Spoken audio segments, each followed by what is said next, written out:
All right, this is podcast 2. Hey. Are we on? We are going. Awesome. I'm at the podcast 2, but I still haven't quite figured out this chair just yet. I got to find the right angle for comfort. Well, I'm comfortable, man. This thing's nice. I'm comfortable. I'm trying to figure out, do I like to slouch a little more, left or right? Send me options. Yeah. I think I did a good job picking out the chairs. Oh, you did a great job. They're great. They're awesome. Yeah. It's the only thing I can take credit for in here. Yeah, we can talk about the podcast a little bit. Yeah, definitely. Definitely. Let's do that. So what got you guys, why did y'all think about like doing a podcast in the first place? What was it about that made you want to do this? You go ahead. Well, so a younger gentleman, Tanner Plains, was coming around the shop for me. It's probably been 2 years ago, approximately, a year and a half, 2 years ago. I believe he was 16 when I first met him. And he had an internet presence, still does, and YouTube following and Instagram following, etc. And he had a Porsche that he purchased when he was 16, and he came up here. We had some high-end cars that we kept up here at the shop. And he would be up here and around, and it started with him innocently asking, like, hey, man, do you mind if I set up some of my gear and record some of my videos and do my stuff? And so I think that was like my initial kind of behind-the-scenes look. Right. You know, obviously, I'm a avid YouTube watcher and a big Rogan fan, and there's definitely several podcasts that kind of give me a step away from my business, kind of when I'm trying to clear my head. So I've definitely been a fan, but Tanner was the first opportunity that I had to kind of see behind the scenes and kind of what they were doing. I think that piqued my interest. Okay. And so over a period, Tanner and I had actually talked about doing something, not to this scale, not to this magnitude, but doing something in the future. And Tanner's moved on to other things. I think he's in Arizona now. But about a year ago, I started getting the bug. Started really thinking about it. I actually had bought some chairs that are very similar to this, a little not as nice as these. I like these better. I had bought some different furniture and things, and I was in its infancy. I was thinking, oh, this would be a nice idea. But Neil and I started having some, and I don't want to put too much into his, but I think Neil and I started having some conversations. We had a similar interest in doing this, and I think that's kind of where it came from me, and then I'll let Neil pick up because kind of him coming along and his creativity and everything that he brings to the table really helps seal the deal and get this done. Right. Yeah, I think I've thought about doing a podcast for a long time, and I kind of thought it would be something I did later on. Right. Maybe in a few years, and then Daniel started talking about it, and then I met Tanner, and I was like, wow, maybe it would be cool to do it, it'd be fun to do. Definitely. And then you hear a lot of other podcasters talking about how this is the time to get into podcasting, and I see that this is really a big part of how we share information today is through podcasts. And I like it because it's not censored, it's not controlled by some network. It's just us. Right. We can say what we want, and I thought, well, it'd be a good opportunity to share information, which is fun to do anyway, and then bring on people that are professionals in whatever industry they're in or whatever art they're in, and ask them, where they come from, how they got into what they're doing, and how they've been successful at it, what their experiences are, and then allows other people to get inspiration from that same thing. I thought, well, that would be a really awesome thing to do. Definitely. And you had mentioned something about it, several times we talked about it, and you kept talking about it. And recently I was talking to another friend about it, and I remember talking to you about it one day, and you're like, why don't we just go ahead and do it? And I was like, yeah, I guess we should. Yeah. So about a month ago, we just decided to go ahead and go for it, and we built a studio. So. Yeah. So what was the first podcast that you guys can remember really getting into? Like for me, it was I have to be honest, it was the Movie Crypt. I'm a filmmaker, and I started listening to Movie Crypt. Oh my God, it seems like 7-8 years ago or something like that, and I listened to that for years without venturing on to another podcast. Now I listen to if you look on the library on my phone, there's over 20 that I'll listen to. I won't listen to everything religiously, but parts of them and stuff over time. you know. But what first really got you into it? What podcasts really caught your attention that you said, oh, this is a thing? It's hard to say, really. I've watched YouTube videos for years, and even before YouTube, I watched other. What was before that? Oh man, that's how like video channels and stuff. But Daily Motion. So, but I've watched YouTube videos for years, and I'm sure I've watched different podcasts on there, just on different topics. Yeah. I've always been interested in science and technology, and you know, physics, and learning about how things work, and you know, what reality is and all that type of stuff. And then, but I'm not really sure what the first podcast I started listening to was. The first one I really probably started to listen to on a regular basis was probably the Rogan podcast. Right. Yeah. Oh yeah, it's one of the most popular ones. A few years ago, for sure. Yeah, and I don't remember which one's the first ones for me. And I think I'm trying to go backwards here, and I think prior to, let's say, podcast, prior to YouTube, I can't read a novel to save my life. But but I can read a book on acquisitions and business and finance and those types of things, and I read those constantly. So I think before podcast, that's a lot of what I was doing in my free time. Sure. And so at some point, I think what actually started was I didn't know I was listening to a podcast. To me, I was watching a YouTube channel, right, which actually was a podcast. Same thing. And that's how I kind of stumbled into it. But and I don't even know that. So Bigger Pockets is a big one that I listened to. Joe Rogan was one. Right. You know, there are definitely ones over the years that I've really had an affinity for. But I think some of that has just been taking the written word that I used to only be able to get from a book, right, and being able to have a live experience or something close to a live experience where we're having people talking. And a lot of the things, like if I could read a book and I can learn one thing, or it reaffirms one thing that I already knew, that I felt like that was worthwhile. Right. And that might be an 8 to 10 hour process. Absolutely. But I could listen to one podcast, a good podcast, watch one YouTube video, and you might get several great things. And then also, for me, it's easier to articulate and to understand what other people are saying within the podcast. So that's why I really started to like it. I mean, just communicating a point sometimes I think comes across clearer when we're having an open conversation. Absolutely. Well, you also you know you're going to have someone's face there. You're going to get all of their nonverbal along with like the actual words, so, which carries a lot. That's right. Yeah, for sure. And you'll get, you know, in a book, you know, you have to put it all together into a sentence that makes sense and all that kind of stuff. But then if you have someone just talking, they can blather on much longer, but give you a more composite idea of what they're talking about. Well, how about this, man? Have you ever gotten a text and you read the text wrong? All the time. Like out of context, right? But you could read it again 30 minutes later and go, you know, I probably read that the wrong way. Right. The book is the same way. Yeah. Like, are you sure you're getting the context the author meant it in? Right. Right. And that was the big thing for me. So, like with the podcast, like you're saying, you can see the body language, you can see the mannerisms, the euphemisms that they're going to use, and you can kind of put it all together and figure out like what is the real message they're trying to come across with, right? For sure. And I think that's another difference that is unique, because and you say, well, what gets you interested in podcast and doing a YouTube channel, all these things. I've wanted to write a book for a long time, and I had some very early attempts at 10 Staffel. There ain't no such thing as free lunch, so it's an acronym, right? Right.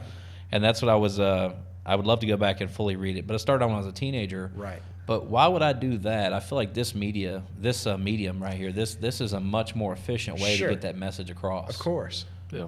Although they do have audiobooks now, so that's they do. Too. This is true. That's true. Right. That's true. I'm not gonna sell out though. If I do an audiobook, it's gonna be me talking. Yeah, it's gotta be. It's gotta be. Yeah, you can't sell out and let somebody else do it. Context. Yeah. Exactly. Yeah. Would your book be on like sort of like a self-help guide in business or something like that, a motivational kind of thing? I'd have to write multiples. I feel like it's hard to. It'd probably be more like nonfiction over 100%. Like a fantasy novel. Yeah, 100%. I'll save that for Neil. Neil is awesome with those things. And I don't want to say too much, but he's written some amazing things. I have no doubt. I've had the pleasure to read, and one day the world will too. So, hell yeah. But no, for me, for me, it's gonna be right up that alley. I don't think you can talk. I can't talk business without also talking about mindset. Right. Without also putting in some positivity. It's not all that. It's not all build you up. Nothing can be that. No. I don't want to blow smoke up anybody's peripheral tail, that's but not the truth. Yeah, You're delivering the truth and the reality of things. Exactly. So I think it would definitely be that, and I think there's different things you got to talk about. So, all angles, and maybe one day I do that, but I feel like I can cover it much more intensively through this medium. And so you take that and you mix that with what we've got here and the ability to talk. We can talk about the business of everything, because everything is a business, whether you think it is or not. Or has that, it totally has that component to it. Has that component to it. There's Right. some level, even if we take this all the way back hundreds of years ago, the barter system, it's just an exchange of value. Yeah. Right? And that's what we're all doing. So I think it's an awesome thing. And I don't know, it's been really exciting. We talked a month ago. We were like, I think it was 4 or 5 weeks ago. We were like, yeah, let's do it. Let's do it. And it was like, finally, right? Right on. And I came in, and you guys were in here. You guys were killing it. And I'm coming in, and it was awesome for me because I'd come in, and what seemed like hours had went by, but I'd come in here, and it was like massive improvements in here. Right. Yeah. And I was just like, wow. It just came together. Yeah, it came together. And every like the next day I would just be in my own mind. I'd be working on all these things, and then I'd get pictures. Right. And Neil's sending me updates, and I'm just like, wow. And I come back here, and literally stepping in here is a different feeling. We were talking about this the other day. Yeah. Like I don't know, something different. It's like a happy place. Yeah, it's like a happy place, man. For sure. Yeah, it's not a safe zone, but it's definitely a happy place. It could be a safe zone too. Safe zone too, yeah. Right. So no judgment here. No judgment-free zone. The experience of helping put this thing together has been incredible. I've done some of this kind of stuff, but I've never put together. This is a full-on, basically a TV studio. Cameras are a little different. That's it. Yeah. And I was like, I've never tried it before. In theory, I can do it. And then because it's all troubleshooting, and you got to be willing to do that. Yeah. And setting up all this stuff was just, it was great. Yeah. And the thing about like what we kind of touch on with podcasts and stuff, they're very helpful for the community and people within certain nuances. Like what I liked about Movie Crypt was because, man, making movies there's no money, and it's after a few decades go by, it starts to wear on you, you know? Right. And but I wasn't like, I was just looking for a way to go around it, a way to figure out how to keep going, and it's hard. And like listening to the Movie Crypt, well, all these big famous people you've heard of, and from all over the business, whether they're producers or directors or DPs or whatever, they all have had a hard time getting there. So it makes you almost feel better in a way, like, okay, it's not just me. It's hard for everybody to get there, and it's just there's so many kind of elements that can dictate how your path is. Oh, 100%. Right. Yeah. And it wouldn't be rewarding if it were easy. No, true, man. No. Yeah, that's part of the reward. That's that. I think delayed gratification has to be a choice, but then some delayed gratification is part of the process. It's not even by design. Like you're in here putting it in, and you're putting the work and the time and the effort in, and then if you got instant gratification, I think you might lose. You wouldn't appreciate it. Yeah, you wouldn't appreciate it. You would, and would you work as hard? Would your product be as good? Would you improve? What's the point? Yeah. Yeah. Right. Yeah, I mean, if I picked up a basketball today and I shot, and every time I shot, I made it. Well, everybody else might think that's awesome, but I'm going to be bored out of my mind. Right. Maybe, you might have like a couple of days where it's like, I can't believe this. Everywhere I try, it's off a building behind my back. Oh, I went in. Okay. No, I want to do something else that's going to challenge me. Right. Yeah. Right. Right. I don't think we do things in life that we find easy. I want to do something that's challenging, and rewarding and mentally challenging. Right. Yeah. Right. Yeah. If I wanted an easy life, I don't know that I'd be a business person. I don't want to lie on the couch and watch TV all the time. No. Yeah. No. I like making stuff. That's right. That's for some people, but not for me. Yeah. It's not no judgment. I mean, hey, if that's what you want to do your thing. Oh yeah. But yeah, no, that's the thing, man. The podcast was just, and it's turned out so much better so far than what I could hope for. Right. So, Excellent. Awesome. Points you made earlier about you guys were both talking about reading, like types of content. You were talking about what got you into podcasts, right? And you said you don't like to read fiction. I don't.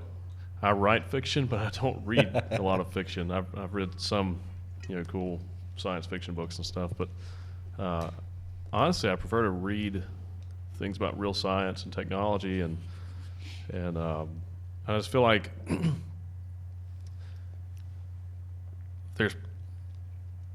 I mean, I think that's where you find real inspiration for fiction ideas, because there's nothing more strange than the reality we live in. Yeah. You know, when you start thinking about physics and you know, what is reality or consciousness and all this type of stuff. I mean, there aren't really any other questions that are more fascinating than those topics. You know, right. When you start going into that area, you have plenty of ideas. Oh, yeah. And you start thinking about where technology is headed, then you can think of endless ideas for science fiction. Oh, yeah. You know, so yeah, I really don't read a lot of fiction. I read mostly fact-based, you know, science-based information. Yeah. Which is stuff that fascinates me and inspires me to write fiction things. You know, and I write. I guess most of the stuff I write is horror, but yeah. which is not really based on necessary science. Although I'm working on a screenplay that's science fiction horror. Definitely horror is based on life, though, I'd say. Yeah. It's can be. There's probably subliminally representational of fears and stuff, I guess. Right. Absolutely. Yeah. And I'm not a huge horror person, but when I do find a horror that I like when it's, I'm torn, but I like when it's realistic. Yes. Like when it feels like this could happen. Like, oh.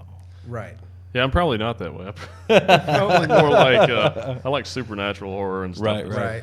Or science.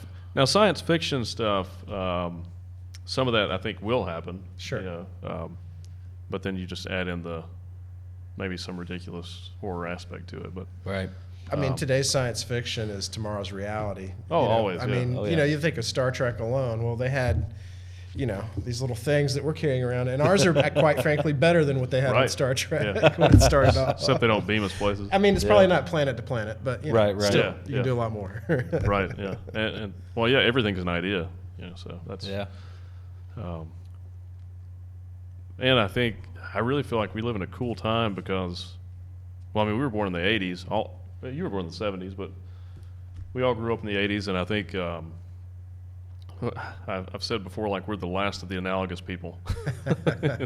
So we experienced the rise of the digital age, you know. Yeah. Right. And I think I was talking about this with another guy. He's my neighbor actually, but he's a some type of financial analyst or something for the banking system.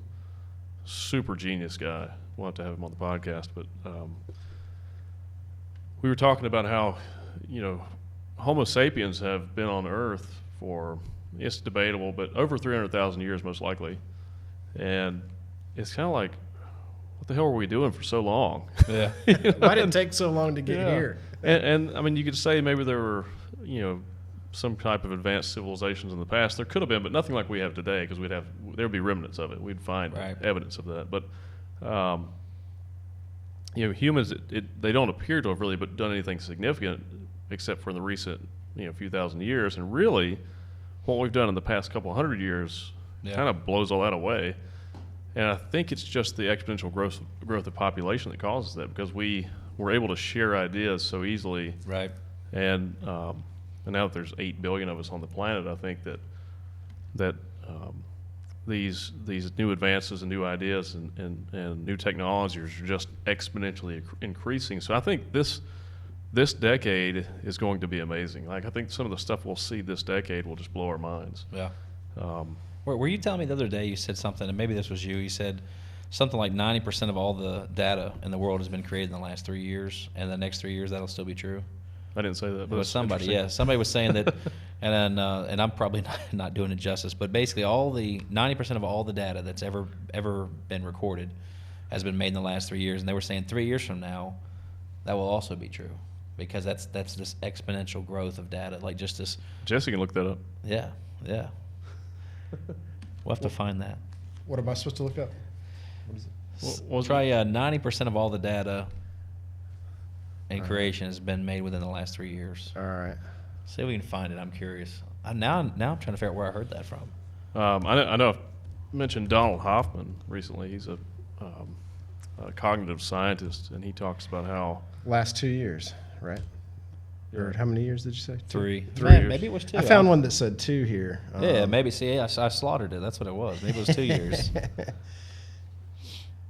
But yeah, the cognitive scientist Donald Hoffman, he has some interesting theories on reality and how I'm probably going to screw this up, but but he says something like how reality is not what we think it is; it's just what we perceive. Like what we're perceiving is actually not true. It's like everything in reality is an icon. Like you're a conscious being, but you're really just an icon in the system. It's like everything is data. It's, like space-time is not real. There's not really space between things, or time doesn't exist. It's just all perception of the data and an interpretation of data. So we, our minds are basically an interface with the other data in the universe, which is interesting. Yeah. So everything may just be like in one place, but it seems like this expansive universe. Right. Though impossible to ever really determine. Maybe or maybe not. There's actually he's working on equations that right. may solve that. Sure. Yeah. So I don't know that I'll be able to check to verify that. It may require like really exceptional AI, maybe quantum-based AI or something to solve these problems. Right. I heard like humans will have to start incorporating ourselves more with machines to keep up with the AI and the robots and stuff like that. Hopefully, we won't have to worry about that. But well, future humans might. Every species evolves, and that could be an evolution. Ray Kurzweil believes that we'll have human level AI by 2029, 2030. Yeah. And that will merge with technology in the 2030s. So we'll see. I mean, it's possible. I mean, Elon Musk has Neuralink now, right? Which it's like a tiny microchip that is implanted in your brain, and they've developed this this AI powered surgical machine that it'll cut the incision, and then it maps out the veins in your brain tissue and injects these leads into your brain off the chip, and that one little tiny chip has 1,000 leads off of it. Wow. And then it runs, I guess they run a lead down behind your ear that interacts with an earpiece that's Bluetooth powered that interacts with your phone and your technology, computers or whatever. Wow. So eventually, I guess the thought is you can use that type of technology to access the internet and maybe even eventually communicate telepathically, maybe operate your vehicle, do anything. Yeah. So I mean, it's. I think that's what's going to happen, unless something catastrophic happens to humanity. But most likely that'll be something that we may even see in our lifetime. I don't know if I want a computer chip in my brain, though. I just I might draw the line there. I love robots. I love futurism. I love the idea of cyborgs and to have a robot body. But in reality, I don't know if I'm really meant to handle that or not. People say that about smartphones too, though. True. Very true. That's Very true. So we'll just see. I mean, we'll let some other people try it first, maybe, and then right. people's heads explode or something. Yeah. Right. We'll wait. We got to perfect this technology a little bit more first. But I'm pretty excited to see what happens, and I know that a lot of researchers are having success with age reversal. Yeah. That type of technology, biotechnology. So we may be 30 years old again one day. Yeah. It's very likely. Right. But we live in a cool time. Yeah, definitely that. Very true. And I'm going to segue back to where we were. I was just thinking about an interesting thought. When you and I were, let's say, early teens, and you and I preteen, we were business-minded, we'll say it, as much as you can be at that point. Right. And I think as teenagers looking for opportunity, so, Jesse, you were talking about what made us interested in a podcast, but I do think that the millennials, and again, I'm on the very, very high end of this. I don't think I had the benefit of this, but they had this whole different thing that we didn't have the ability to even think about. Like, it didn't exist. Like, I didn't have the option to get on YouTube at 14. Oh, no, yeah. No. Start a business, or 16. I mean, like, right. I think I would have loved it. I think it would have been amazing, but so do you have to go books, library, any kind of source that you need to, like, yeah, but imagine from an opportunity perspective, like when at let's say at 13, 14 years old, 15 years old, I'm buying magazines. Let's say whatever the magazine, a NASCAR, racing, wrestling, whatever. Right. Fitness. Yeah. And I'm tearing the pages out of the magazines, and I'm taking them to school, and I'm selling them at 50 cents or $1 a page. Right. So I'm some version of that. Like I'm entrepreneur. I'm trying to make money.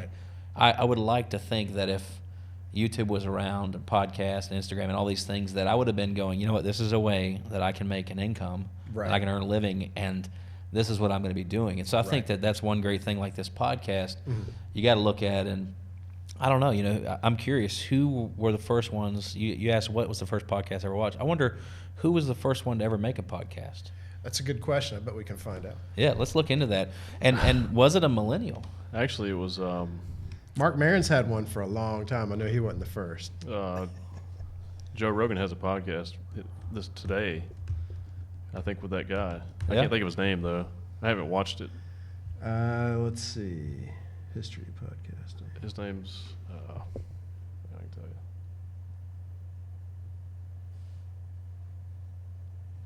Looks like the phrase is kind of coined. His name is Adam Curry. He's not technically the first person that had an actual podcast, but he's basically the one who created the podcast with Steve Jobs. Well, he created it, and then Steve Jobs, I guess, worked with him to put it on iTunes or something. Right. I'm just getting generic information. Yeah. So that's one of the things I think about, and then you go, just the opportunity today is different than it was 5 years ago or 10 years ago or 15 years ago, and it's really awesome or 20 years ago. It's really awesome to see. So I wonder, what does this evolve to? What are my children, my oldest son's 9. What is he going to perceive as an opportunity in his early teens? Telepathic podcast. Yeah, because right now, I mean, literally, he's, yesterday and the other day, I was showing him on FaceTime. I was showing him the studio, and he's like, "Oh, Dad, I want to come up there and I want to do a podcast. I want to do it." And he's been telling me for months, right? Because he does, when during some of his limited free time where he's got an iPad, sure, he's got on YouTube Kids, right? Mm-hmm. Oh yeah. And he's like, "Dad, I'm going to start a business and I'm going to do this." And oh yeah. And I'm sitting here going, in my mind, the things I thought I was going to have him doing to make money, these are old school things that I didn't. For sure. Yeah, it's changed. So I'm like, it's changing rapidly. Like I've got to. So that's the other reason I'm really happy we're doing this, because I can do something with my son and give him an opportunity to do this. And now I'm learning about it as we're doing it. I'm experiencing it. So maybe I can point him in the right direction, because if, this is another good point, but if we don't evolve the business world, we're in the business, this is something that we should be in. And if we don't evolve to know how to do these things and master these things, then how can you possibly prepare your children to be able to do that? And how do you stay relevant? Yeah, that's an awesome point. And I think back to technology and business, I believe art and creativity are probably going to be two of the greatest areas of opportunity for our kids. Oh yeah, because a lot of other types of business or work or jobs will be automated. I mean, they'll be all controlled by machines in the next 10, 20 years. Definitely. So, that's back to our last podcast too, when we talk about where the floor should be for society. Yeah. That's where that's really important too. Having that, all those basic needs met, so that people can focus on creativity, or they can just be happy. Right. They don't have to do anything, but hopefully they'll want to be creative, because I think most human beings want to create things. No, definitely. They need a purpose. Yeah. They need something to live for and work towards, and none of us know what the hell we're doing anyway. No, man. We're all just we're figuring it out, doing stuff that we feel like we want to do. So. You do something and you go, you know what, that feels good. Today felt good. Yeah. I think I want to do that again. Right. And it makes no sense if you really think about it, but no, you just have to enjoy it. I think my purpose in life is to, my family, my friends, my relationships, and then the things I desire to do, doing them. Yeah. Like if there's something I want to do, then I need to pursue that and do it. Yeah. And that makes me happy. Definitely. I think, not just specifically talking about legacy, but I try to, one of the things that helps me too is I want to be a good example for my children, so they look back. If I wasn't here and they look back and go, my father did this, I want them to be able to look back and have memories like I have of my parents, you know, Right. like where I saw them sacrifice, I saw them work hard, I saw them be excited about something, right, and then chase their dreams. Like, so I want them to see that too. So it's really awesome. Yeah, Yeah. it's true. So, it's gonna be crazy though, man. Yeah, you want to. I guess in life, some of your big goals are, making your parents proud of what you've done. Yeah. And then you want your child to be proud of you. Right. And then you want to be proud of your child. Yeah. Yeah. So. Would you guys say that your goals have kind of changed as you've gotten older? Mine certainly have. I mean, I've still got the same goals, but like what is important to me in life has certainly changed. Or the idea of like making it. Well, what does that mean really? Yeah. You know, Quantify that, right? Yeah. You know, it's sort of like in my instance, like I thought, you know, you grow up, well, like what is the sign of being a successful like movie maker or something? Well, Spielberg. But then the more I learn about Spielberg, and then the more I learn about myself, that's not really the life I want. You Right. know? I want to, you know, he's his own guy. Whatever he does is good for him. Right. But it's sort of, it's like I have to, you know, I don't need to live in a mansion. I don't even need to live in a huge house. What's important to me is like, I'd like my own home, but I don't really want a big one. Right. Because I want to be able to, I like to do stuff myself. I like to clean my own house, all that. So I don't want a huge, you know, it's sort of like what I want to maintain in my life, you know, like, like I love like the tiny home craze that's going on. Yeah. You know, I don't know if I'll live in one or not, but it's sort of like thinking about that. What do you need in life? You know, Right. that's sort of what I've kind of think of, and it's like what you guys are talking about, family, friends, Yeah. roof over my head, Oh yeah. that kind of stuff. And the ability to create and do stuff too, you know, Yeah. finding out how to do that while trying to survive. Oh yeah.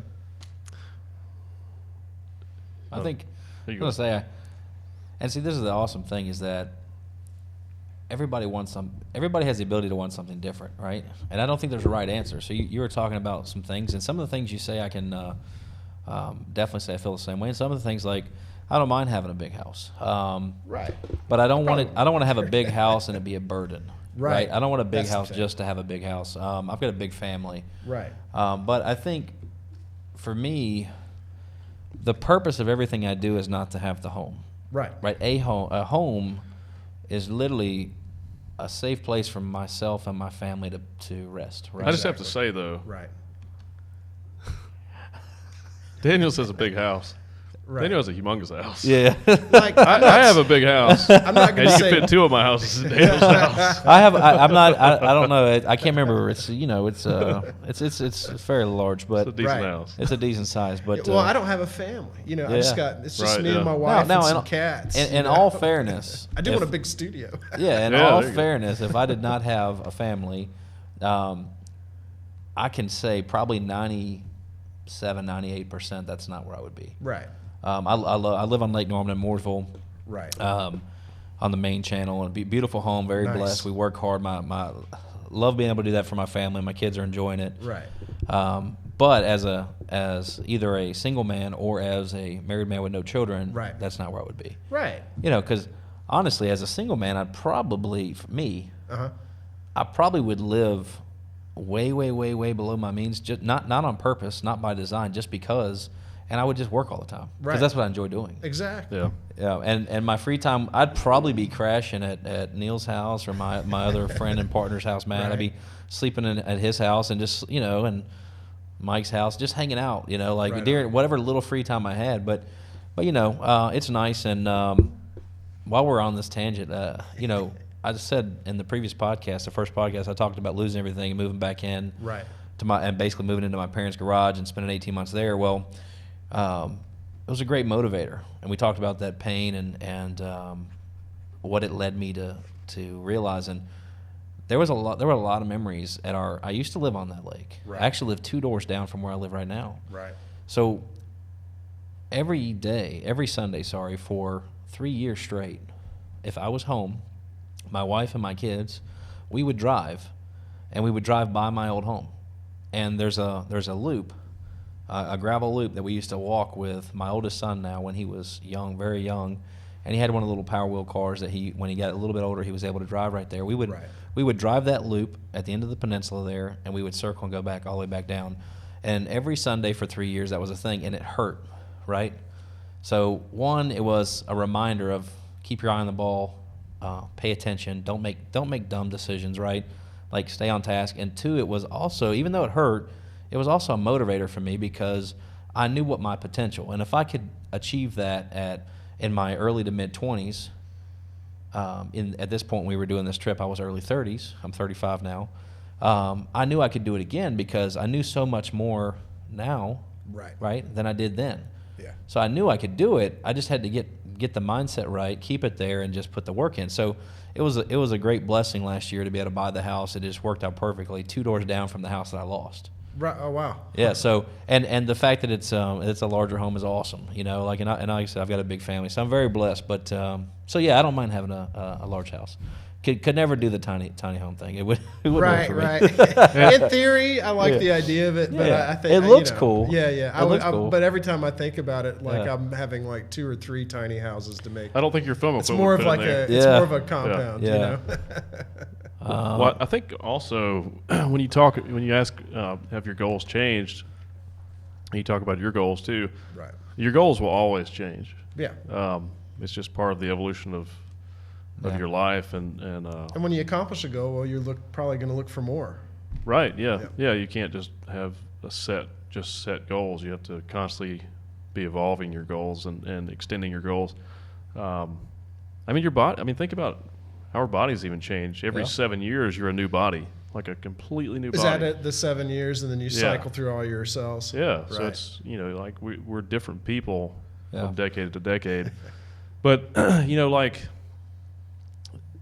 like you say, you have your goals that you have today, but 5 years from now, you may be in a totally different place in life. You may have produced a big film, or you may be doing very well, and then those goals may change. and material things aren't really important, and like you don't have to have a big house to be successful. Being successful is just whatever you're doing is successful. Right. It's been it's been a success. I mean, you could produce a huge film and make millions of dollars and still live in a modest home and be super happy and not have any issues. I mean, I think money just makes things easier. Yeah, it does. That's the only thing with that. Or it makes things easier, but also gives you resources to do things for other people too, and contribute to society and make changes. That stuff makes you feel good, Yeah, I mean, I think, for me personally, that's one of my goals, especially as I get older, is to be able to eventually do more for society. To know that I'm contributing to something greater than myself. Yeah. And not to dive too much into it, but what's interesting too, Neil and I have created businesses, I would say from scratch, from nothing, predominantly. And it's interesting because some of the people we hire already have jobs. Right. Definitely. Sure. Right. Some people right out of college degree. Right. But there are a fair amount, depending on the role, of positions that are filled by people that didn't have a job currently. Sure. So you think about it from Neil and I having conversations and talking about a problem that we see that we can solve. Because really that's what a business is, right? There's a need or a service or a problem that you're trying to solve, right? And we come up with it and we put it in play and we put it together and we get this thing that operates and it generates revenue. And we take that revenue and instead of taking it as profit day one, we put that money back into the business and we grow. Maybe we buy a building, maybe we lease more space, we hire additional staff. Right? And so this awesome thing, like in some way, business creation to me is giving back and providing opportunity, because I'm not huge on giving people things, but I love to give people opportunity. Right. Yeah. Well, there's a big you can give anybody anything and they can throw it in the trash or whatever. Yeah. But give someone an opportunity, and I've seen and we've seen several people that have drastically changed their lives. Sure. And they didn't get a handout. They got literally an opportunity that they took advantage of. They put the work in. They made the sacrifice. They put the time in.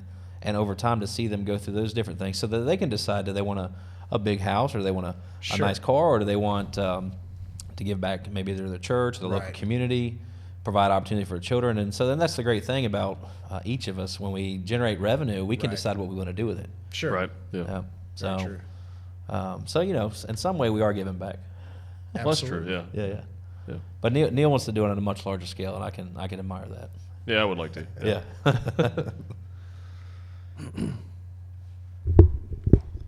I'm gonna figure out this mic soon. Yeah, you gotta. Oh yeah. Yeah, exact positioning. And that could change. Yeah, yeah. It's mobile. It's definitely mobile. That's right. So I got to ask you though. So the first day we met. Yeah. All right. Neil hits me up, and and this is from memory. So Neil says, "Hey man, I've got this producer. I've got this guy that we need to meet. He could do this for us." I was like, "Oh yeah," and he's like, "Yeah, can we meet him at Starbucks?" And I was like, "Yeah, I'm down, man. Let's do it." So I show up at Starbucks. I think you might already been sitting there. We walked past you. I was, and then I was like, maybe this guy. So I got to ask you, what was your first impression? Because obviously you've been doing this. You've been in we'll say this industry, affiliated with film for what, 2 decades? Gosh, I made my first film in 1995. That's usually the start date that I usually use. So 25 years. So 25 years. Yeah, doing stuff like we this. walked through the door at Starbucks. What's your opinion of that first meeting there? That's pretty easy. As far as like physical appearance, what I saw of you guys and stuff, everybody in this industry looks like everybody. Right. Yeah. So that wasn't even a factor. Right. And then just my thing is just like, I guess when we were first meeting, I was just like, well, you guys want to do a podcast? I just couldn't quite.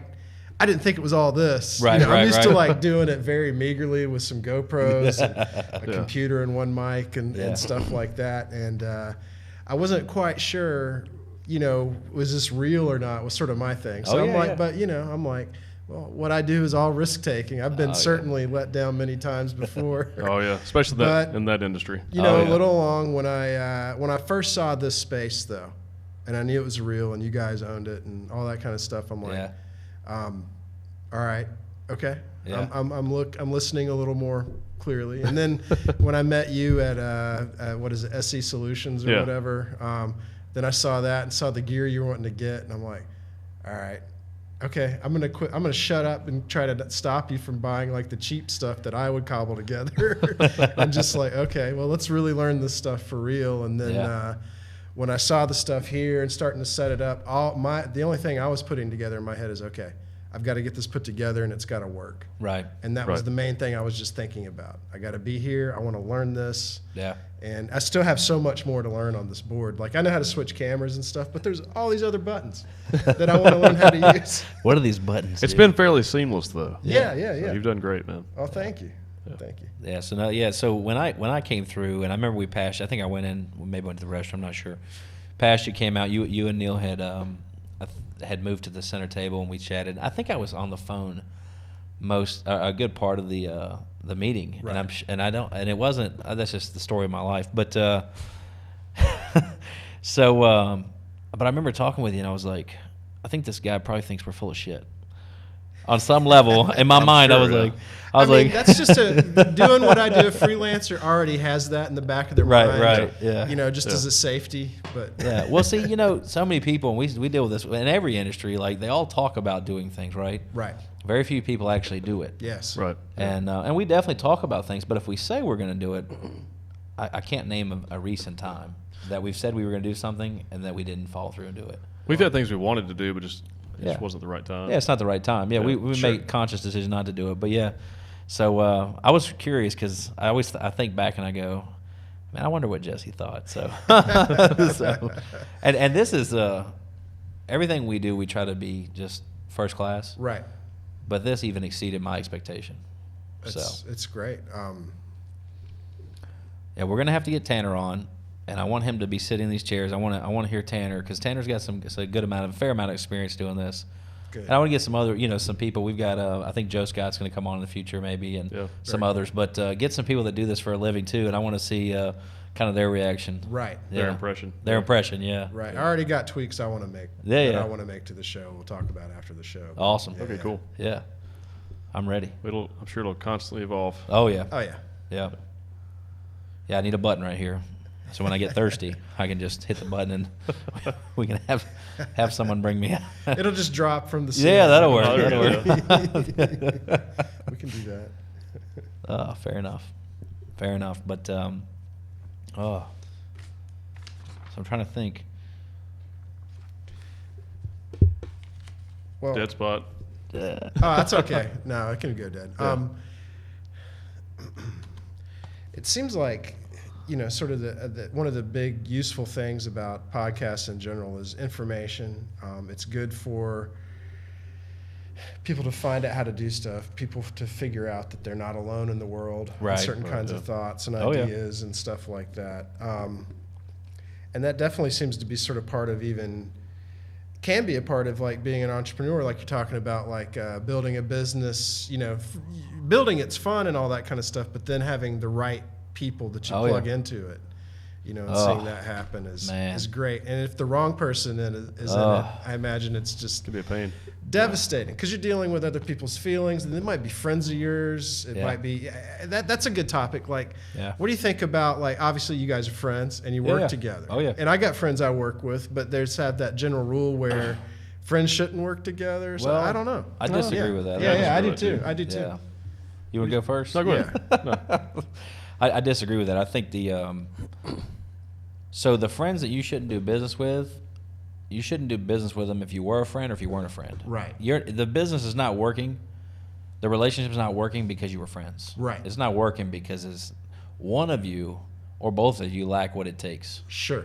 To be successful in that endeavor. Mm-hmm. Right. Actually, I prefer working with friends and family. Right. And for one, I know what to expect. Mm-hmm. I think there's a big key about being honest and forthright, but also being face-to-face, belly-to-belly. Like, I know what I expect, I know what they expect, and being honest with that person, though. And there's a difference. Like, we can be friends, that's fine, but if there's an employee-employer relationship, right. At the end of the day, if I'm paying you, right, it's for a service. Exactly. And in exchange for that service, you're receiving a pay. So it's mutually beneficial, and we're moving in the same direction. So I'm perfectly fine working with friends if I'm worthy of their service and vice versa. Then I'm perfectly fine with that relationship, and I've had a lot of success. Yeah. And it's amazing if you think about it. Not many people know you as well as your friends. Right. Oh, that's very true. Yeah. Very true. And then there's an old saying too. The devil you know is better than the one you don't. Some version of that, right? Very true. Very and true. I think that goes back to I know what to expect from my friends, and I'm good with that. It's funny you mentioned that. Like, my very best friend since 10th grade in high school. I've done so many jobs with him. Like, he had a construction business. I worked for him all the time. I'd do a movie. I'd hire him. He'd hire me to do movies. And we're still to this day producing and planning. We don't see an end. We're just planning till we drop, that kind of stuff, all these goals. Like, that's great. Yeah. Hey, so you got to talk about your how you originally got with Matt and some of that. I mean, that's a friendship, right? That's true. I got through you. You and I were friends first before we were ever anything business. Right. Yeah. Yeah. That's true. I guess my answer to that question is sometimes it can work really good, and sometimes it won't work. And I think you have to make sure that other friend is really committed to whatever it is. Yeah. It's best if they're equally invested in whatever it is, or it's something that they're really an expert at. Right. I've had it go positive and negative. Definitely. The good thing is I don't hold grudges against people. I let things go really easily, which I think is it's important because you're not hurting yourself. Because when you're mad at somebody, and you're feeling frustrated. They may not even care, and you're just like beating yourself. You're the one suffering there, and you got to learn how to. It's hard. It's hard for me to deal with my ego, my anger, my fear. Yeah. It's the hardest thing, but I've tried to be mindful.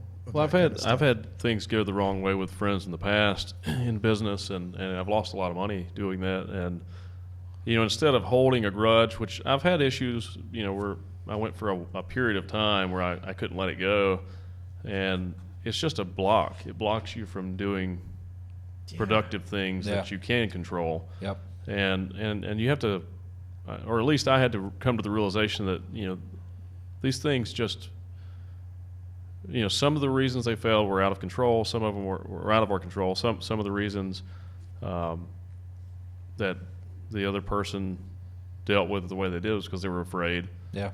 you know, we're all different people. We can all handle different things. Yeah. And you just have to be understanding. Yeah. And when you go into an investment, you know, you have to expect that this may be a loss. Yeah. You know, it's just it's a risk, and you have to be willing to take that chance. Yeah. But I've had really great experiences with friends like you and another business partner, Matt. You know, Matt and I were in business for over a decade in multiple businesses, and we were friends before business, and I was friends with you way before we were in business together. Oh yeah.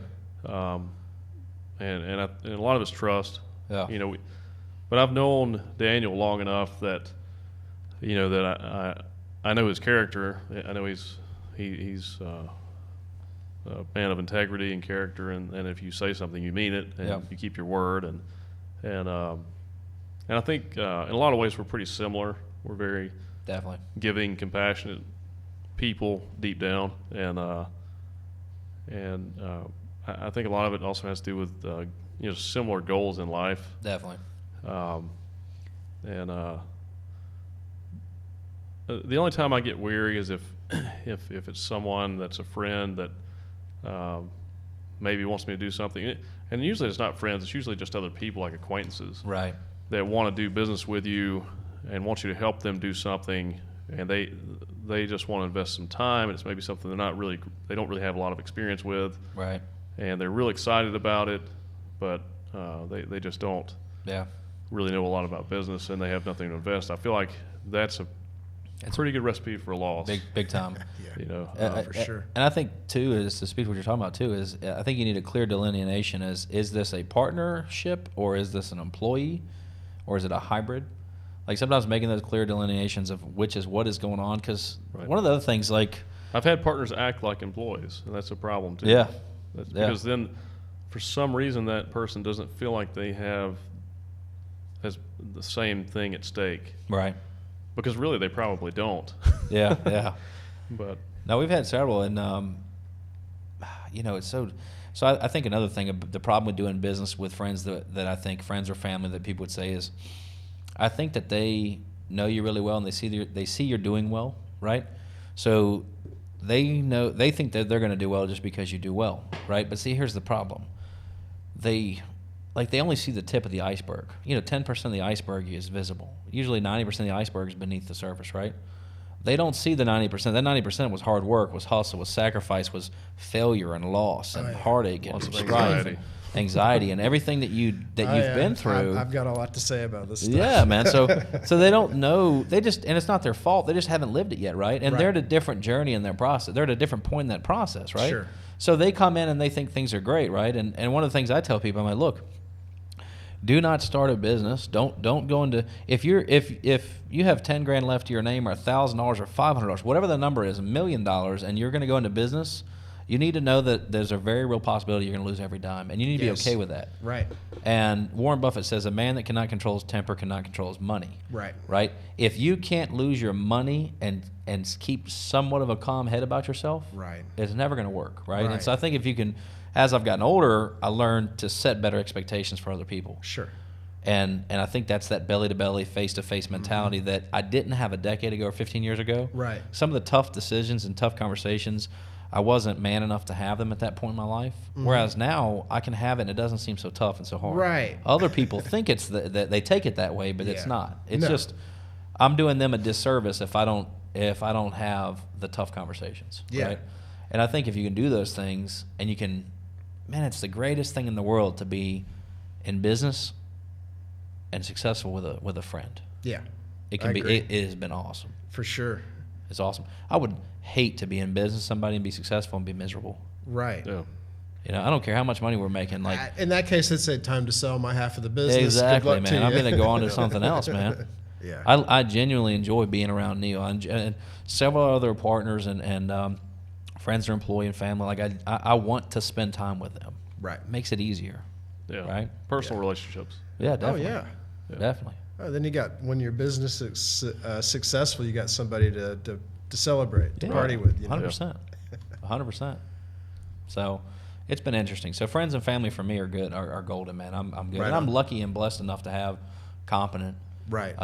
And motivated friends and family. Right. Yeah. No, it is a blessing. Yeah. I mean, For sure. Now, and I think we both can say there's definitely been some friends, acquaintances that we've had over the years that went in a different path, and it's not the wrong path, just a different path. And and there's and they've mentioned they want to partner, they want to do things, but and it's not meant in a disrespectful way. We're just it's just not a good fit, and we know it. He knows it, I know it, and so we just don't go down that road. Sure. So that doesn't mean all friends and all family get an opportunity. So.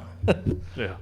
So intuition. Yeah, definitely. You try it out and like no. Yeah, 100%.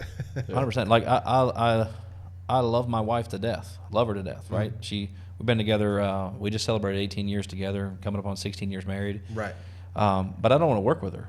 Right. And we're partners. Like we do things together. Definitely. For sure. We manage a family together. Yeah. We definitely. But I don't. And it's not a shortcoming on her end. It's on mine. Right. But I don't want to. So it's like I think that work continuity. Way to save face, Daniel. Hey, there you go. Love you, baby. But it's one of those things. It's definitely it's definitely shortcoming on my side. But it's so I think you got to be aware of who it is you're in business with. Absolutely. Right. And if you can't stand the person, then you probably whether you can make money or not. It's not worth it. Yeah. It's not worth it at all. Yeah. No. You should not do it.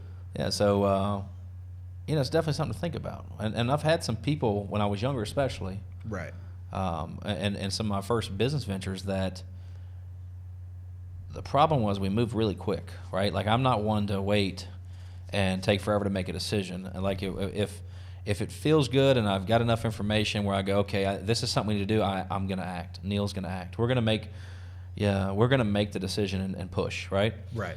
When I was younger, I think I did a whole lot of pushing, a whole lot of acting, but maybe I didn't know the person like I thought I did. I knew him for a very short period of time. Right. And my expectation of what we would do, what we would sacrifice to be successful, was different than theirs. Yeah. Right. And this is a communication issue. I have to take credit for that, right? I have to take responsibility because I didn't properly communicate what I expected. Right. And vice versa. Yeah. So that's the main thing, what I've learned, and especially the film business. I got all these people here. I'm paying all these people to be here and all that kind of stuff. But if I'm timid to tell somebody something that I want, then I shouldn't be there. Right, right. Yeah. And to learn how to, it's not give orders or just say, it's you kind of learn. Like I've never been the most extroverted, dominant, in charge person in my life ever, but the film business gave me a chance to to let that side of me come out, which is great. I kind of like being in charge. I kind of like telling people what to do and they go do it, but there's a way to do it where they're happy with how your communication with them is and stuff. And I'm always like, did I come across as like an asshole there? Yeah. And if I think that, I usually go up to him and say, hey, was that, sorry about that, Well, one of my disclosures is I'm definitely an asshole, but I've got your best interest at heart. Totally. That's a good way to be. I love my wife. I tell her, hey, honey, I know I'm an asshole. I love you. And this is just, it's not really me being an asshole. It's just me being honest. Yeah. Right? Like, it's just me being, if you communicate it up front, other people take it as sometimes being an ass or just being bullish or aggressive. But really, it's not. It's, hey, I've been here before, and the lack of communication led to a problem. So I'm just communicating early, right? So that we just set an expectation. That's all that is. Well, you're putting out a potential fire. Yeah. I disagree with you though on that because you're not an asshole. If anything, you handle things really well. See. So I think I struggled with that for years. When I was younger, I was really intense, especially in business situations, and I wasn't trying to be an asshole. Right. I was inadvertently being an asshole, and I was too direct about things, and maybe too matter of fact about the message I was trying to convey to an employee or a partner or whatever, and I would come across that way. Yeah. And I didn't even realize it until later on, and now I've gotten much more laid back. And I see those flaws, but even seeing the way that you deal with certain issues with people, I'm like, oh, that was a really good way to handle that. Yeah. Like it was a very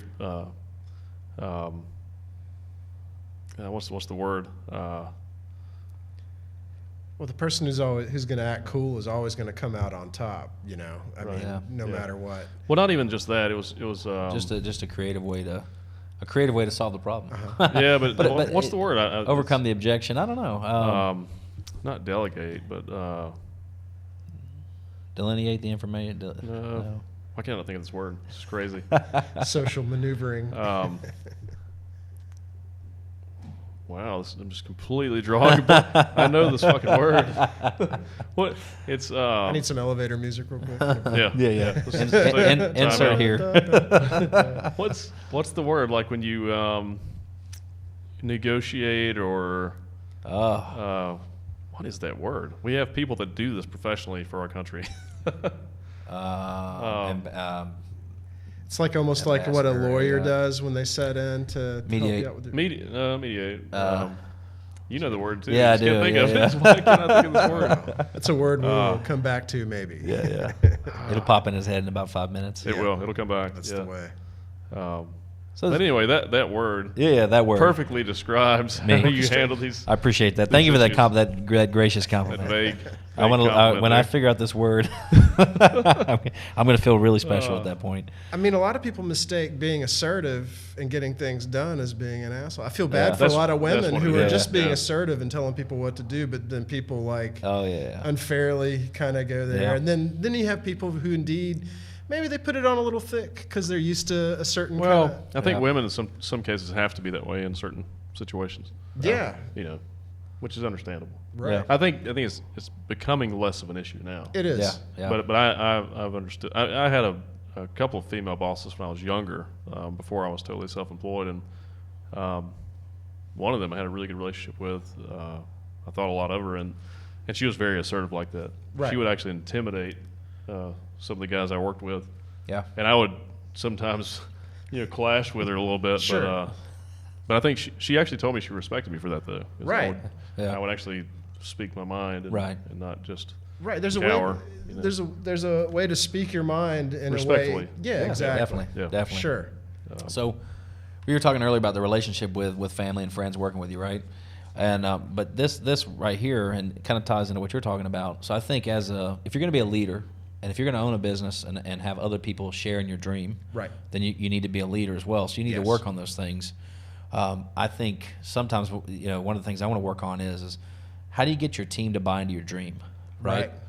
Because that's important, right? Mm-hmm. And so instead of just getting mad when someone does something, right, I think you need to figure out a way to talk about what took place, why it wasn't the best idea to be handled that way, and maybe here's an alternative way to handle it in the future, right? Right.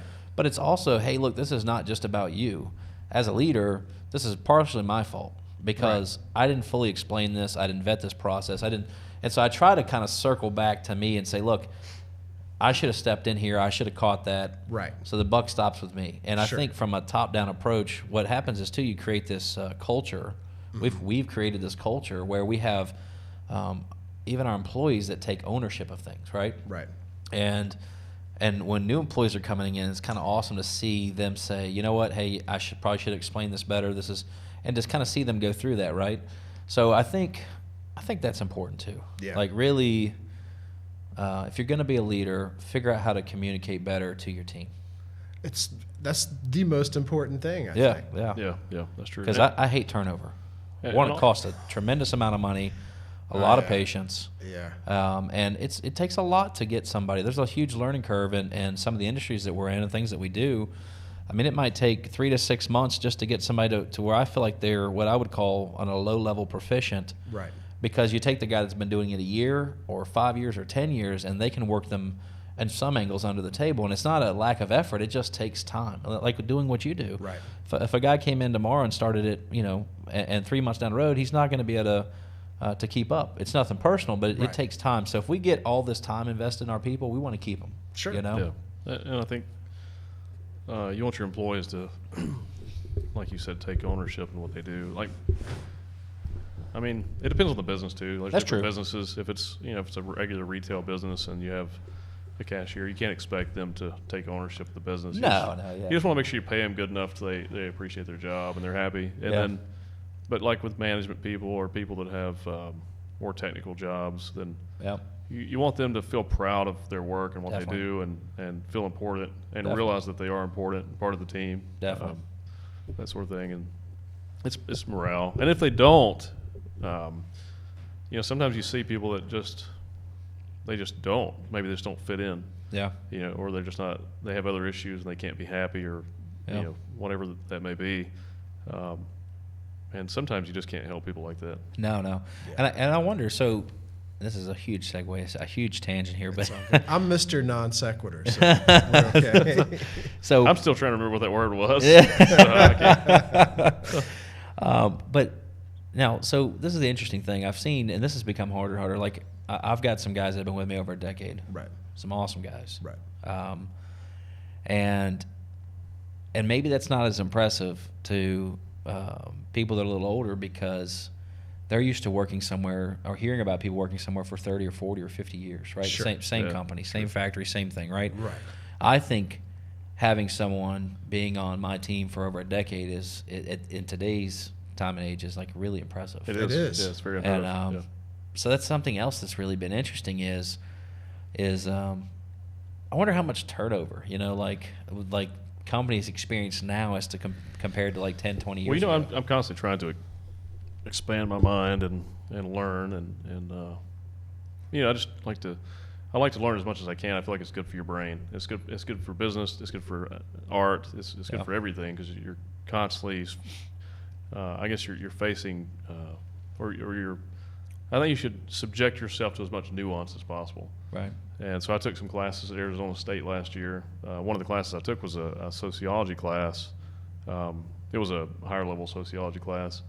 And that was one of the things they talked about, and how most people today will work for at least 5 or 6 different companies during their career. Yeah. Yeah, and I've got some guys that have started with us, which they're doing awesome, and I hope they stay with us. But I think they've worked for that many, and they're in their early 20s. Yeah, well, look at us. We've owned collectively almost 60 companies. So, yeah. That's true. Or maybe more than that. Yeah. With yours. I mean, so Daniel has been way more successful than me. I've been pretty successful, but Daniel you've been very successful. Yeah. He's next level. And we've helped each other out too in the past. Definitely. Different things, but definitely. I think maybe successful. But man, I fell hard too. Yeah, that's true. Yeah. And Neil. Well, I did too. Yeah, Neil fell too. Yeah. Luckily for Neil, he didn't end up back in his parents' garage, at least, though. That's true. Yeah. Barely made it. Yeah, just barely, by the skin of his teeth, right? Yeah. But yeah, it's just something I was thinking about, and I don't want to say any of their names, but we've got some young ones that I wonder. I'm like, man, am I going to get? And maybe this is the fault of the employer, right?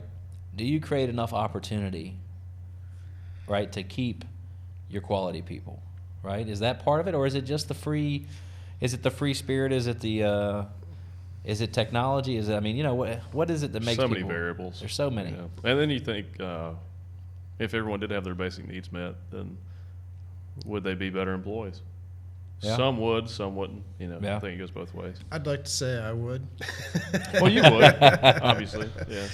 Well, you're talking about turnover and stuff. You have a desire to create things and do things. Right, Yeah. and I've also been a teacher, which is you're in an institution. It's a voluntary. Yeah. And you can't really control too much of that space that you're entering. That's a sacrifice. And what I noticed is the faculty, most of us are there and are going to be there for years, but what I notice about administration is the turnover is unreal. Really? You'll get somebody in, they'll change everything.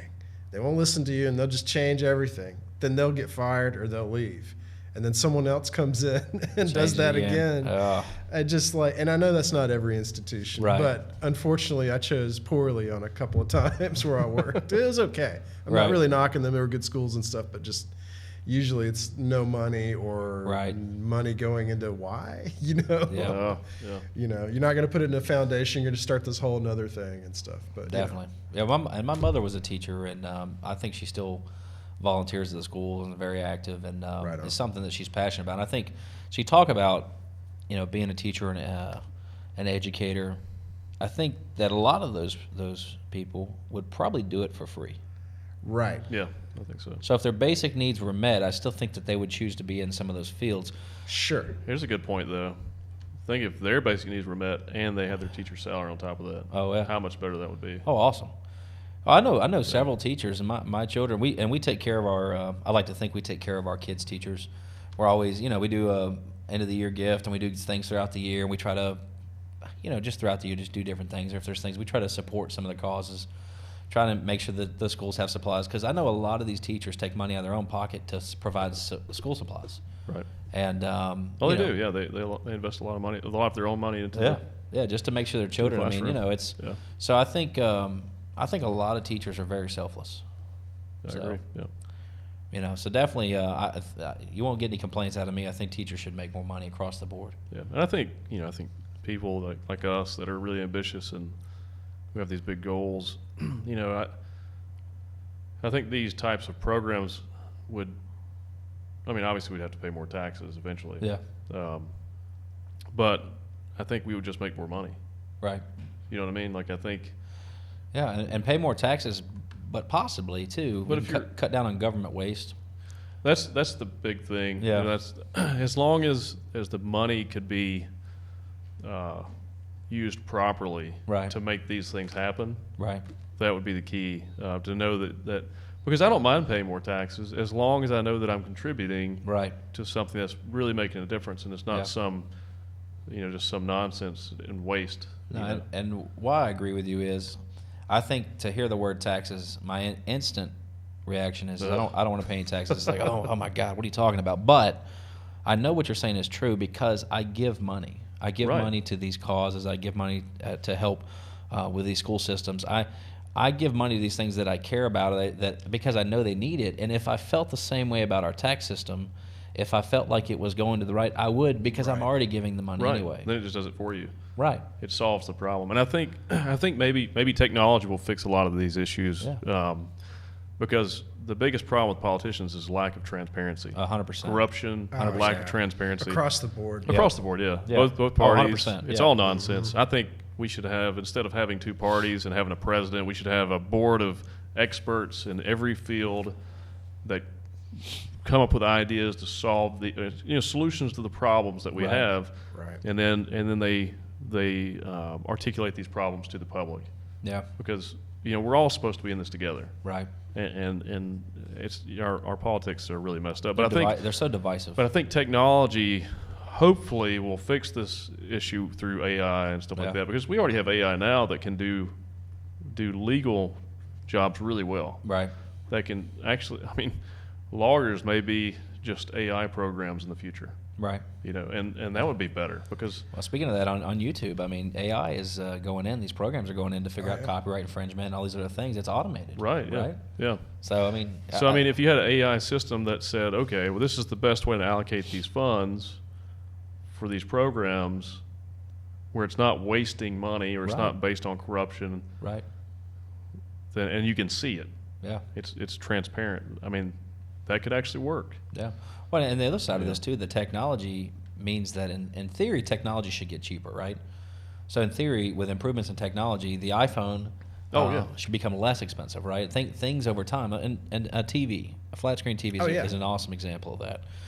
The very first flat screen I bought that was of any substance, I think was, I don't remember. Mine was a grand. Several $1,000s, maybe $4,000 to $6,000, and it might have been a 60-inch. I don't remember what it was. 42, probably. That's what mine was. Probably a 42-inch. It was about $3,000. Yes, and it was several $1,000s, and now I can buy that same TV for $300-$400. No, man, $119. That's right, because the 4Ks are out now. So that's a nice 65-inch TV.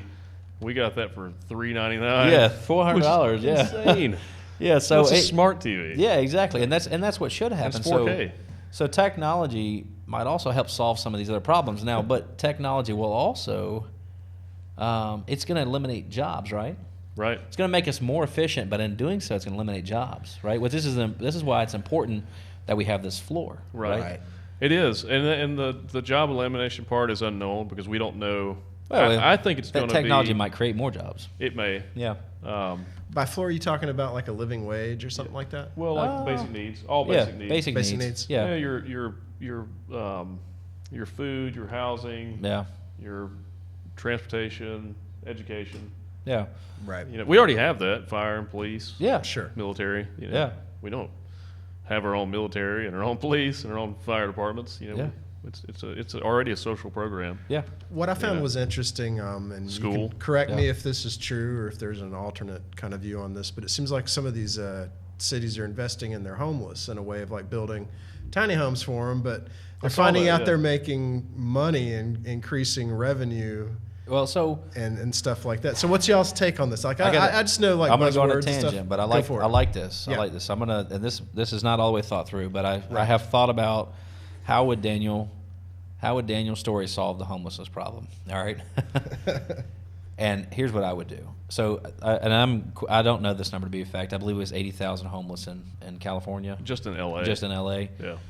And L.A. doesn't have the land for this, but my idea would essentially be is to take land. Right. So think about it almost like a third world country. Sure.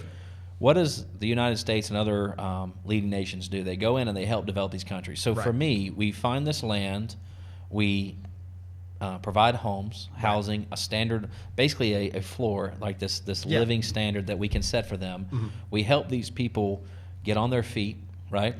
And get through whatever it is they need, but start providing services and help uplift them. Right. But what will happen is they will become consumers, right? Yeah. On some level, you can create self-sustaining communities. You can do all these different things, but I think that you can actually make some of these people, a lion's share of these people, I think at one point in time were part of our economy. They were part of our system. Yeah, absolutely.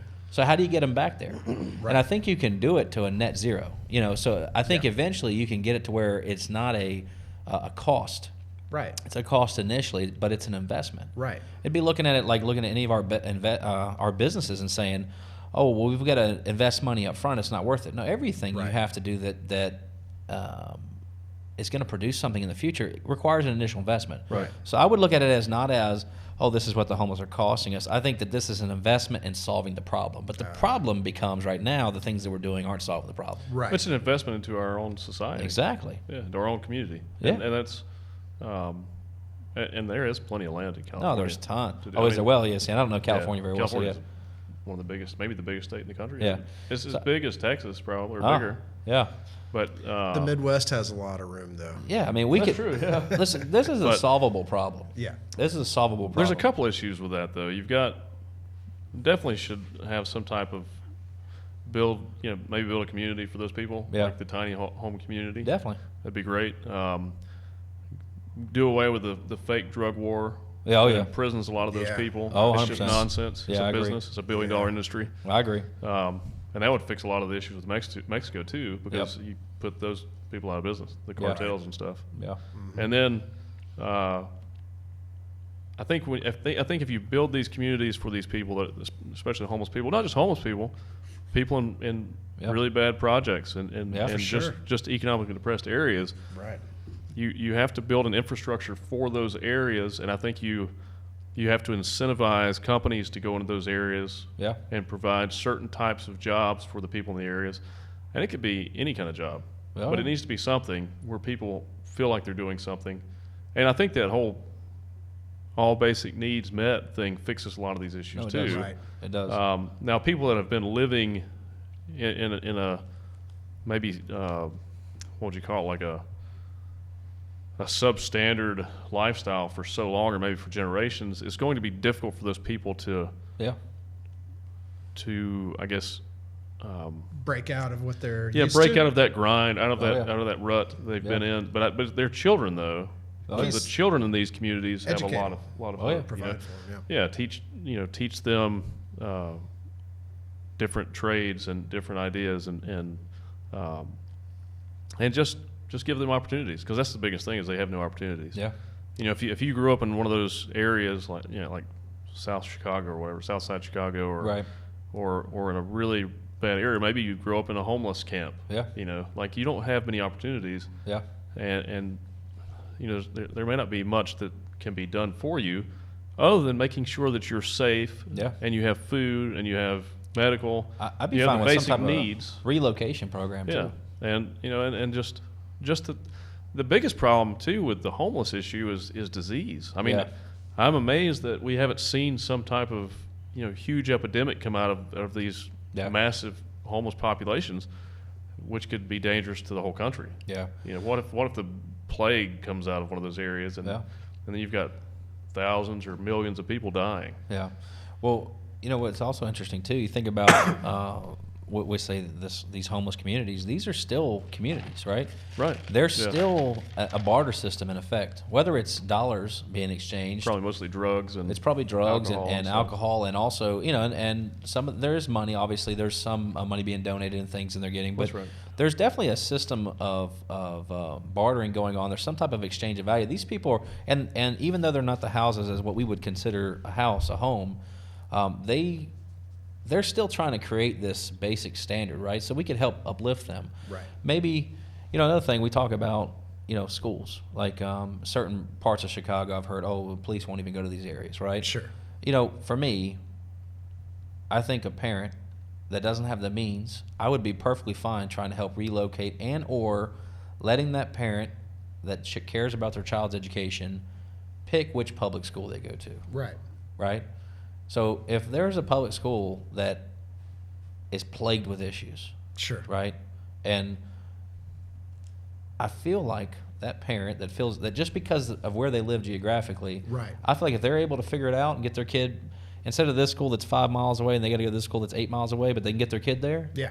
I'm for like open choices for where your kid goes to school. Absolutely. It's a public school system, and I get it. I get the apprehension there, but not everybody can afford to send their kid to a private school or a different school. So I think we should open that up, because right now you go to school based on where you live, and that may not also always be fair either. Well, I think you need to have, well, number one, all basic needs met. Maybe there would have to be some type of special infrastructure in those types of areas to come in and regulate that growth and that change. Nicer schools in the areas, maybe more security in the schools, a better way of I guess keeping things functioning smoothly in those schools and keeping the kids safe. Yeah. It would take a few decades to fix it. It doesn't fix overnight. The homelessness issue, but nobody's fixing it. That's the problem. No, that's the problem. It's not being fixed. Some of the things like with the homelessness is going on.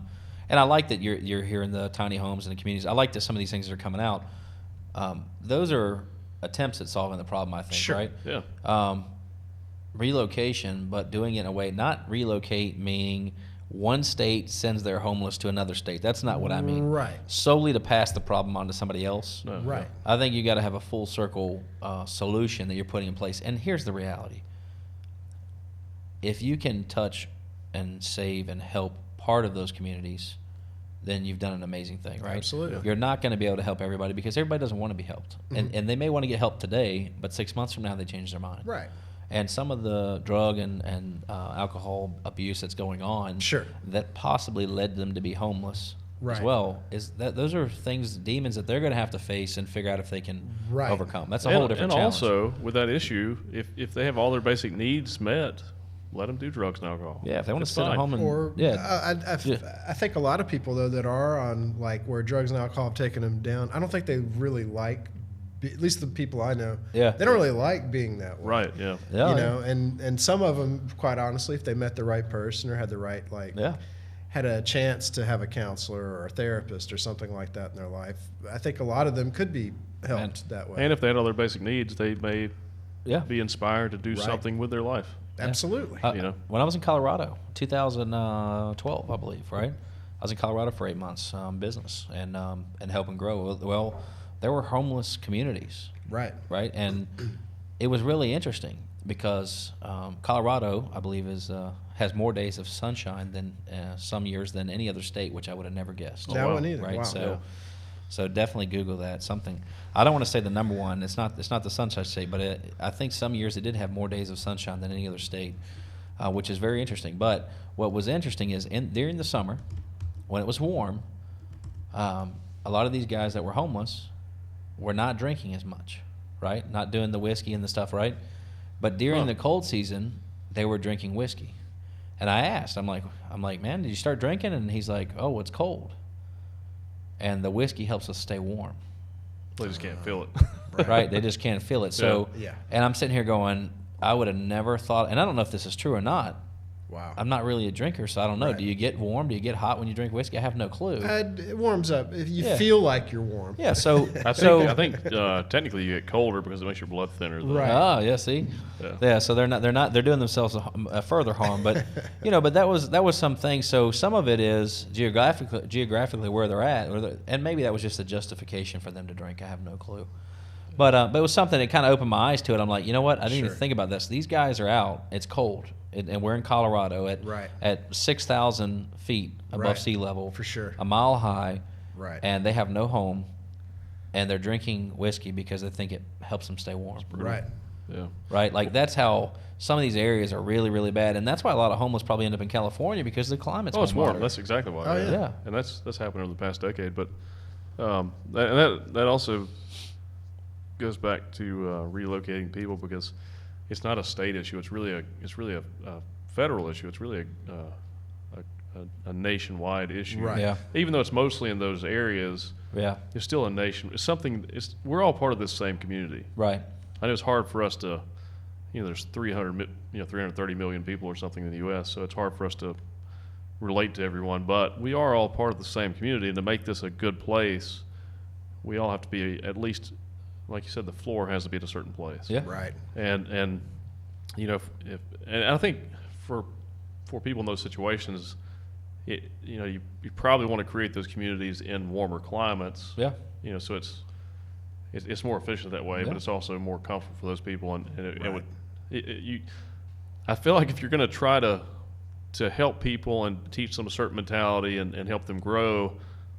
Put them in a nice place where they can at least be positive and not be depressed. Right. Man, it's hard to live in a harsh climate. Be happier. Yeah. Oh, yeah. It's hard to live in a harsh climate. When it's cold, I don't want to do anything. Yeah, I don't want to do it. Yeah, I mean, like, I'm just not I don't want it to be miserably hot. I don't want 110 degrees, but at the same point, I would much rather be hot than I would be freezing cold. Yeah, absolutely. Absolutely. All day. Mm-hmm. And so, if it's negative degrees or 10 degrees outside, I'm not real motivated to do a whole lot outside, No. And if I'm homeless, you're trying to. I would imagine you're trying to conserve energy. Just trying to survive. Right. Just trying to survive. That's not what. If or you're going to try or you're trying to get to California. Yeah, exactly. You're trying to get your way there. So I think definitely, and I hate the relocation sounds.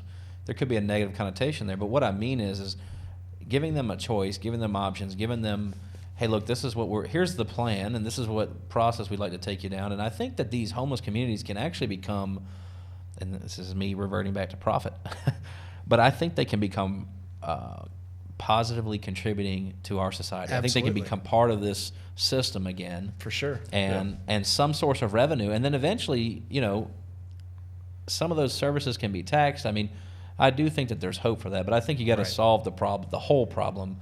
And arresting them doesn't solve the problem. No. This is partially a joke, but we could always let NASA and SpaceX build Mars type colonies in the desert. Yeah. And we could let them volunteer to be a part of that and learn cities. how people can survive in these these types of Have you seen the ones out in the ocean? They're just floating.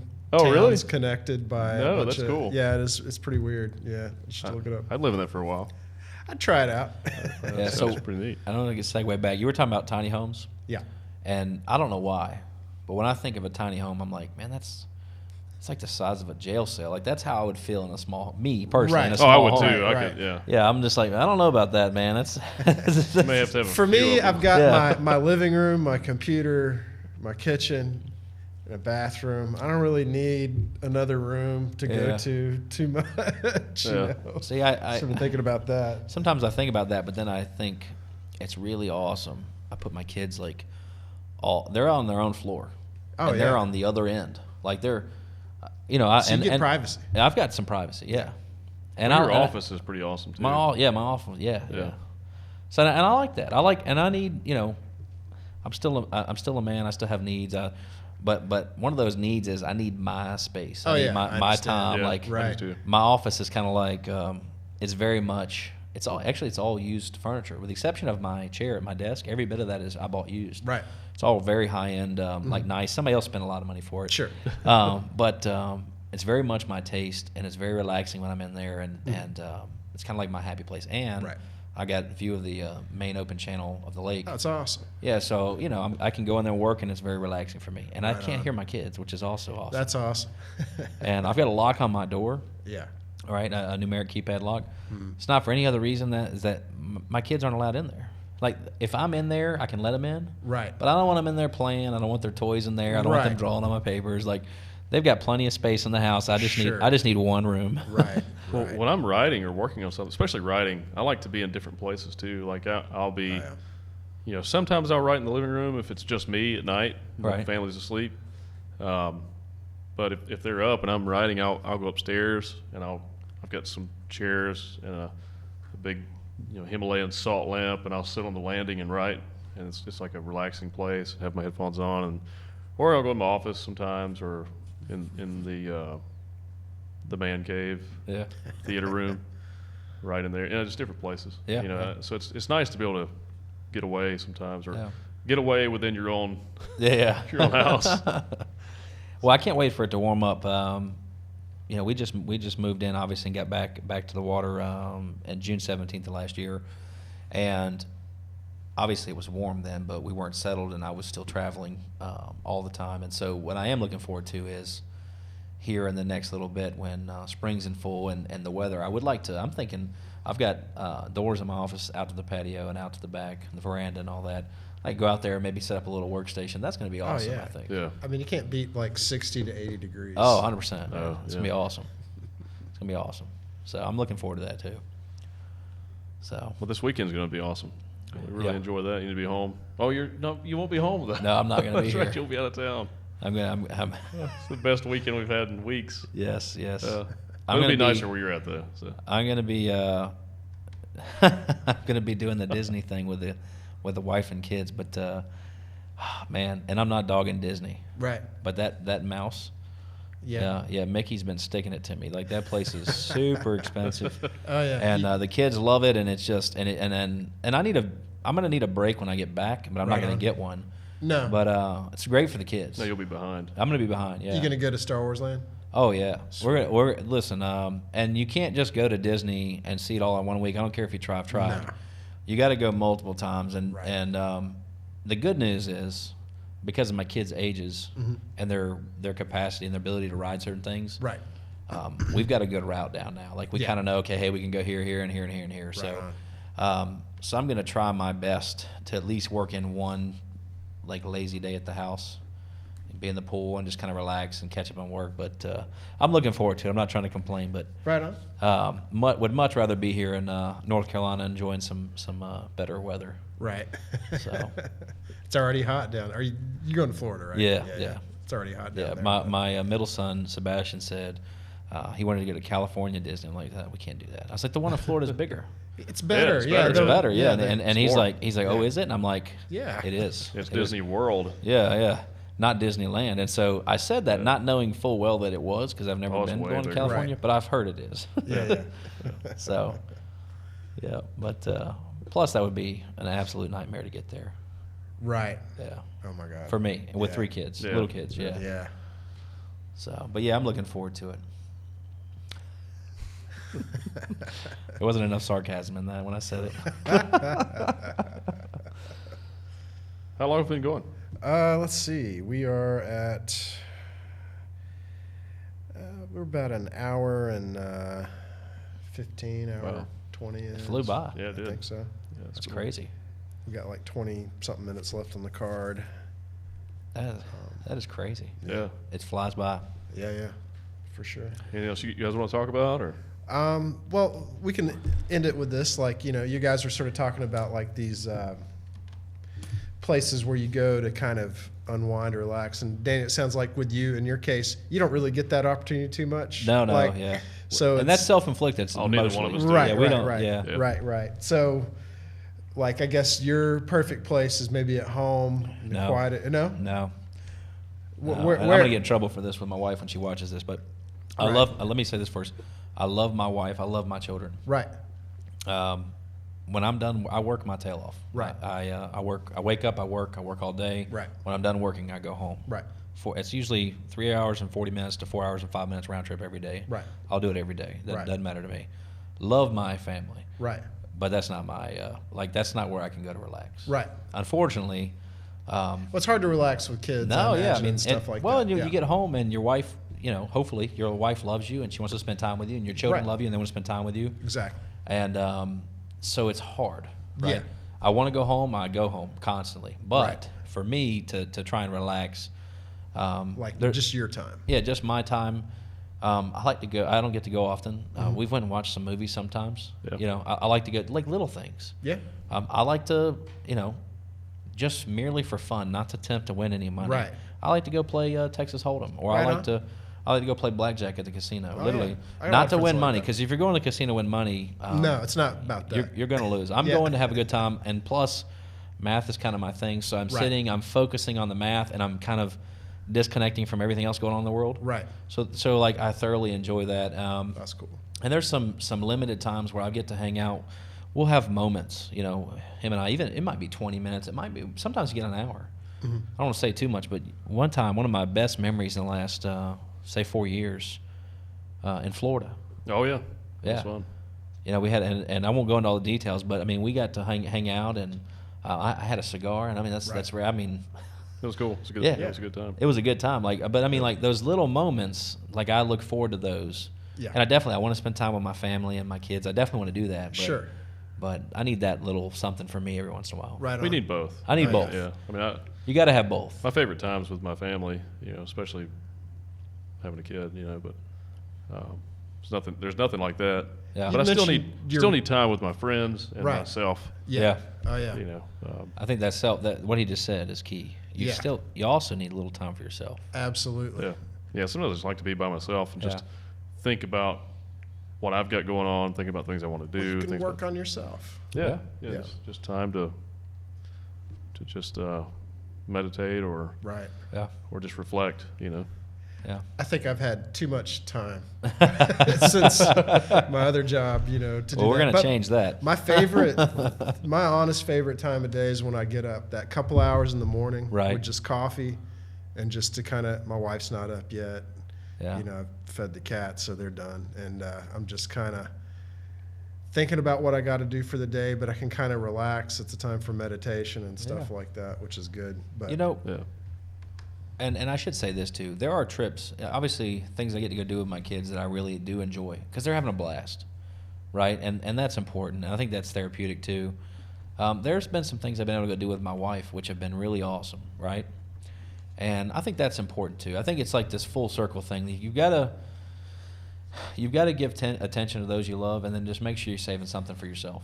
Absolutely. And as long as it's not harming somebody else or harming yourself, right? I think you should do it. Absolutely. Yeah, I agree. Yeah, that's true. Oh, and that word.